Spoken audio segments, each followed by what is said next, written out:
Shop opening ஆஃபரா அடுத்து என்னென்ன price ரேஞ்ச்ல என்னென்ன ஆஃபர் இருக்கு? நம்ம கிட்ட வந்து 99 கா. Okay. 150 150 199 250 Okay. 299 Okay. 350 க்கு சராரா செட்டே கொடுக்குறோம். 350 க்கு ஷராராவா? ஆமாங்க. அப்புறம் நாம் போட்டிருக்கிறது ஜஸ்ட் 450 தான். 450 தான். ஆமாங்க. செம்மையா இருக்கே. நாளைக்கு இந்த ஆஃபர் இருக்கும். நேரடியா தான் வரணுமா? ஆன்லைன் காரங்களுக்கும் ஆஃபர் இருக்கான்னு சொல்றீங்களாடா? கண்டிப்பாங்கக்கா. நம்ம ஷாப்ல வந்து ஷாப்போட ஓப்பனிங் டேட் அதுவுமா 29 31 இந்த 3 நாளும் வந்து டைரக்ட் கஸ்டமருக்கு நம்ம கொடுக்குறோம். ஆன்லைன் கஸ்டமருக்கு வந்து 2 3 4 இந்த 3 நாள் வந்து ஆஃபர் கொடுக்க போறோங்க. ஷாப்போட அட்ரஸ் சொல்றீங்களா? கண்டிப்பாங்க.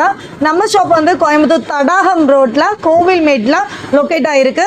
மெயின் ரோட்லயே உங்களுக்கு ஃபோக் கார்னர்லயே நம்ம கடை ஷாப் லொக்கேட் ஆயிருக்கு. சூப்பர்டா. ஏப்பா இதெல்லாம் ரீட்டைலுக்கு மட்டும் தானே இல்ல ஹோல்சேலும் இருக்குதா? நம்ம கிட்ட ஹோல்சேலும் இருக்குங்க. ஹோல்சேலும் இருக்கா? ஆமாங்க. சூப்பர்டா. அது மட்டும் இல்ல வேர்ல்டு வைட் கொரியரும் நம்ம பண்ணிக்கிறோம். வேர்ல்டு வைடா? Super super.